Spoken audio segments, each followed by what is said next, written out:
Jordan Argentina match দিয়ে কাল শেষ হচ্ছে বিশ্বকাপের গ্রুপ পর্বের লড়াই। ডালাসে সকাল 8টায় মধ্যপ্রাচ্যের প্রতিনিধিদের বিপক্ষে নামবে বিশ্ব চ্যাম্পিয়নরা। আগেই নকআউট নিশ্চিত করায় এই ম্যাচে শুরুর একাদশে খেলবেন না মেসি। তবে একেবারে না খেলার সম্ভাবনাও উড়িয়ে দেননি কোচ লিওনেল স্কালোনি। একই সময় ক্যানসাসে মুখোমুখি আলজেরিয়া অস্ট্রিয়া। ডালাস থেকে ফয়জুল ইসলামের রিপোর্ট। ক্যানসাসে শেষ মুহূর্তের প্রস্তুতি সেরে ম্যাচের আগের দিন ডালাসে আর্জেন্টিনা দল। মেসি মার্টিনেজদের দেখতে টিম হোটেলের সামনে সমর্থকদের ভিড়। বিশ্ব চ্যাম্পিয়ন ফুটবলাররা বাস থেকে নেমে হোটেলে প্রবেশ করেছে, করতালিতে বরণ করেছে সাধারণ মানুষ।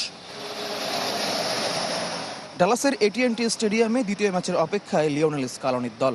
অস্ট্রিয়াকে হারিয়ে একই ভেন্যুতে নামবে বিশ্বকাপের নবাগত জর্ডানের বিপক্ষে।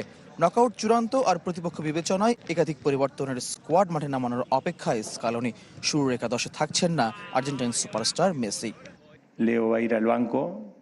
মেসি শুরুর একাদশে থাকছে না, হয়তো বদলি হিসেবে মাঠে নামতে পারে। ক্যানসাসের শেষ অনুশীলনে বেঞ্চের ফুটবলারদের নিয়ে আলাদা কাজ করেছেন স্কালোনি। জর্ডানের বিপক্ষে শুরুর একাদশে চমকের অপেক্ষা। বিশেষ সেশনে সিনিয়রদের মধ্যে ছিলেন শুধু এমিলিয়ানো মার্তিনেজ, আর ইনজুরির কারণে অনুশীলন মিস করেছেন ক্রিস্তিয়ান রোমেরো। অন্যদিকে বিশ্ব চ্যাম্পিয়নদের বিপক্ষে নিজেদের সেরা ফুটবলটা খেলার অপেক্ষায় এশিয়ার প্রতিনিধি জর্ডান। এই ম্যাচে খেলুক বা না খেলুক, স্কোয়াডে যারা রয়েছে সবারই মাঠে নামার অধিকার আছে। তারাও দলের অংশ। দলের প্রয়োজনে সবাইকে প্রস্তুত রাখা হয়েছে। প্রতিপক্ষ দলের একাদশ অজানা, তবে আর্জেন্টিনা দলটা এমন সবাই ভালো, মাঠে নামার যোগ্যতা রাখে। আমরা আমাদের সেরাটা দিতে চাই। ম্যাচ পূর্ব সংবাদ সম্মেলনে উঠে এসেছে ভেনেজুয়েলার ভূমিকম্প প্রসঙ্গ। লাতিন আমেরিকার দেশটির পাশে সবাইকে দাঁড়ানোর আহ্বান জানিয়েছেন আর্জেন্টিনা হেড কোচ। ভেনেজুয়েলা কঠিন সময় পার করছে। আমি দেশটির মানুষের কাছে সহমর্মিতা পৌঁছাতে চাই। আশা করব অন্যান্য দেশ তাদের পাশে দাঁড়াবে। শেষ ম্যাচ ডেতে নির্ধারিত হবে কে গ্রুপ চ্যাম্পিয়ন। যে লড়াইয়ে বর্তমান টেবিল টপার কলম্বিয়ার মুখোমুখি হবে 2 নম্বরে থাকা পর্তুগাল। রাউন্ড অফ 32-এ ইংল্যান্ডকে এড়াতে জিততেই হবে সেলেসাউদাস কুইনোসকে। মেসির শহর মায়ামিতে ভোর 5:30টায় শুরু হবে রোনালদোর ম্যাচ। একই সময় গ্রুপের আরেক ম্যাচে লড়বে ডিআর কঙ্গো ও উজবেকিস্তান।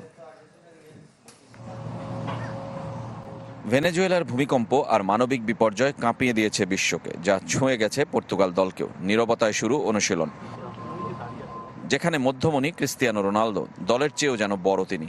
তাই তো আর্জেন্টিনা ব্রাজিলে মেসি নেইমার থাকলেও পর্তুগাল ছাপিয়ে সমর্থনে শুধুই CR7। অনুশীলনেও তাকেই খুঁজে ফেরে ক্যামেরার লেন্স, ধরাও দেন আল নাসের তারকা। গ্রুপের শেষ ম্যাচের আগে নানা সমীকরণ। সবচেয়ে বড়টি স্পেনকে এড়ানো।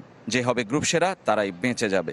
আগের 2 ম্যাচ জেতায় কলম্বিয়ার জন্য একটু সহজ, ড্র করলেও চলবে, যদিও তাতে ভীত নন রবার্তো মার্তিনেজ। আমার প্রথম বিশ্বকাপে আমি পরিকল্পনা করেছি কার সাথে খেলা পড়বে, কাকে এড়িয়ে যেতে চেষ্টা করব। কিন্তু এখন আমি জানি বিশ্বকাপের মতো টুর্নামেন্টে কোনো দলই সহজ নয়।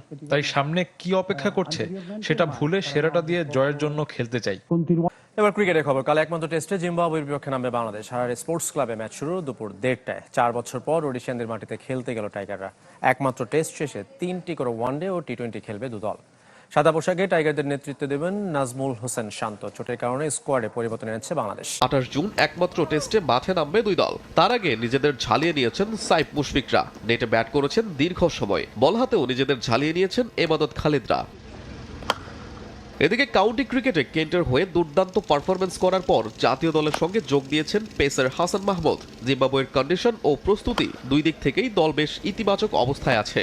আবহাওয়া, উইকেট এবং অনুশীলনের পরিবেশ নিয়ে সন্তুষ্ট ডানহাতি এই পেসার। আমার মনে হয় সবাই খুবই ভালো শেপে আছে এবং সবাই ভালো প্রিপারেশন নিচ্ছে এবং ওয়েদারটা খুবই ভালো কম্পেয়ার টু লন্ডন। এখানেও ঠান্ডা আছে, হারারেতে বিচগুলো খুবই ভালো। প্রিপারেশন খুবই ভালো ছিল।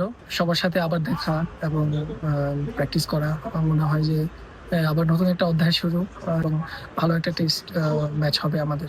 নিজেদের বোলিং ইউনিটের প্রস্তুতি নিয়েও আত্মবিশ্বাসী হাসান মাহমুদ। অনুশীলনের সুযোগ সুবিধা এবং সতীর্থদের প্রস্তুতিতে বেশ আশাবাদী এই পেসার। বোলারদের প্রিপারেশন খুবই ভালো, তারা ভালো প্র্যাকটিস করছে এবং ফ্যাসিলিটি ভালো আছে এখানে এবং আশা করি তারা খুব ভালো করবে। এবং আমি এসেছি এবং আমাদের বোলিংটা খুব ভালো। এখন আমরা অবশ্যই পজিটিভ চিন্তা করছি এবং চেষ্টা করবো যে আমাদের বেস্টটা আমরা ডেলিভারি দিব। 28 জুন জিম্বাবুয়ের বিপক্ষে একমাত্র টেস্ট শুরুর আগে মাঠের প্রতিপক্ষের পাশাপাশি প্রকৃতিরও এক কঠিন পরীক্ষার মুখোমুখি বাংলাদেশ দল। লাল বলের ক্রিকেটে মুখোমুখি পরিসংখ্যানে দুই দল প্রায় সমানে সমান। 20 বারের মুখোমুখি লড়াইয়ে টাইগারদের জয় 9 ম্যাচে, আর জিম্বাবুয়ে জিতেছে 8টিতে, বাকি 3টি হয়েছে ড্র। সবশেষ দুদল মুখোমুখি হয়েছিল 2025 সালের এপ্রিলে চট্টগ্রামে অনুষ্ঠিত সে ম্যাচে বাংলাদেশ জিতেছিল ইনিংস ও 106 রানের ব্যবধানে। রাতে এল গ্রুপের ভিন্ন ম্যাচে নামছে ইংল্যান্ড ক্রোয়েশিয়া। গ্রুপ সেরা হবার মিশনে থ্রি লায়ন্সের প্রতিপক্ষ পানামা। নিউ জার্সি স্টেডিয়ামে ম্যাচটি শুরু রাত 3টায়। অন্য ম্যাচে নকআউট নিশ্চিতের মিশনে ঘানার বিপক্ষে লড়বে ক্রোয়েশিয়া। ফিলাডেলফিয়ায় একই সময় শুরু সেই ম্যাচ। আন্তর্জাতিক ফুটবলের প্রথমবার ঘানার মুখোমুখি হওয়ার অপেক্ষায় ক্রোয়াটরা, যে ম্যাচ তাদের জন্য ডু অর ডাই। র্যাঙ্কিংয়ে আফ্রিকার প্রতিনিধিরা 62 ধাপ পিছিয়ে থাকলেও আসরে দুর্দান্ত, এখনও দেখেনি হারের মুখ। অন্যদিকে শেষ 5 ম্যাচের 3টিতে হারায় স্বস্তিতে নেই ক্রোয়েশিয়া কোচ জ্লাতকো দালিচ। এদিন জাতীয় দলের জার্সিতে 200তম ম্যাচ খেলবেন লুকা মদ্রিচ।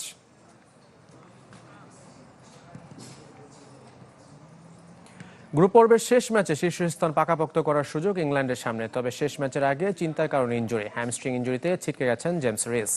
তবে শঙ্কামুক্ত বুকায়ো সাকা, ডেক্লান রাইসরা। দু দলের একমাত্র দেখায় 2018 বিশ্বকাপে, সেবার পানামাকে 6-1 গোলে বিধ্বস্ত করেছিল থ্রি লায়ন্স।